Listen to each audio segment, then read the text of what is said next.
Today, we're going to talk about how to really regain some of your shoulder health and to really diagnose what kind of deficit that you have in your own shoulder mobility. Now, first things first, before we get into the exercise, this 21st century that we find ourselves is very brutal on our joints. Why? Because we find ourselves putting our shoulders forward, our head down, rounding our backs, shortening our hamstrings, all the things that our body is not meant to do chronically. We find ourselves doing that on a daily basis. Now, that's not to point blame, that's not to have any sort of judgment to it, that's just the way it is. And so our human body is designed to move and have dexterity and mobility in all planes of motion at all times. And that way, if I slip on the ice, if I go to throw a baseball, if I go to catch a football, I'm not setting myself up for injury. So in this particular exercise, this shoulder capsule release is really meant for two things. One, to kind of diagnose where you're at as far as your internal and external rotation of the shoulder, and then to help restore it. Now, this is not a catch-all exercise that's going to completely restore everything, but it does work as a passive dynamic exercise, a passive and dynamic exercise to restore flexibility. So what I want you to do is find something like a pad to lie on.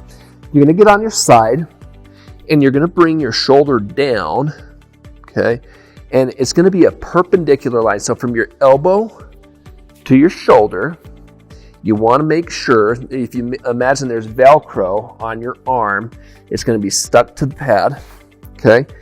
And what I'm going to do is I have this 90-degree angle, and I'm going to take this hand. I'm going to slowly, you got to really coax yourself to relax. And I'm going to come down, and I'm going to find where it really binds up.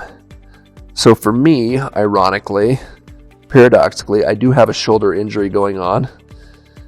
Little story about my son in baseball, but that's for another video. But really, what should be full flexion should be all the way down. Okay, this is internal rotation of the shoulder. So here, right now, this is where I'm maxing out at, about right there. So as you can see, I've got about a quarter deficit from being full range. Okay, so what I want to do here, there's a couple things. When I'm testing, I want to make sure that the back of my shoulder right here does not lift up. That's a cheat, right? Or I don't want to lift up here either. So I kind of use my chin, kind of pinning it down there, and I'm just going to come down. Once I find that, that's about maxed out for me. We're going to do a little method called PNF, okay? That stands for proprioceptive neuromuscular facilitation for you nerds out there. But basically what we're doing is we're going to come down, we're going to push that joint, and then I'm going to push up against my hand, okay? I'm pushing up this way, okay?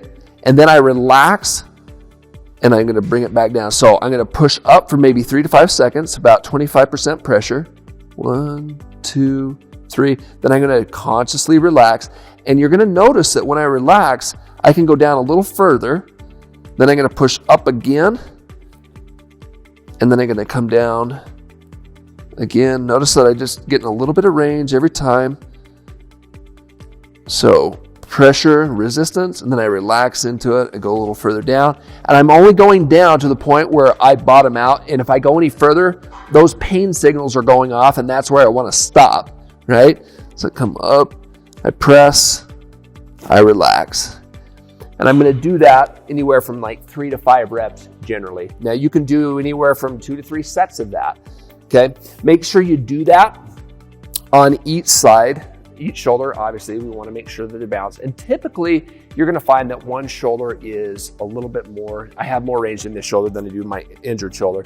You're going to find that you're going to have more range than you will the other. That's totally normal. That's totally fine. So a great diagnostic exercise. Make sure, I would say on this one, make sure that you're warm before you do this. So make sure that your body temperature is up. You don't want to be doing this if you're super cold. Remember, cold taffy snaps.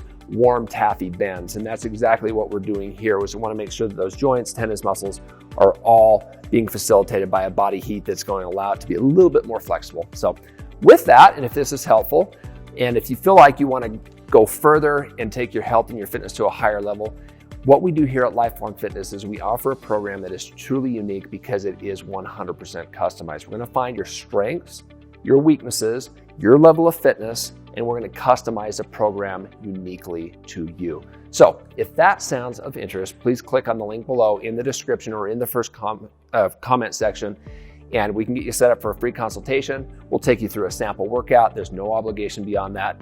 You can see firsthand if we're a good fit for you. So hopefully we will see you there, but if not, we will see you in the next video. Take care.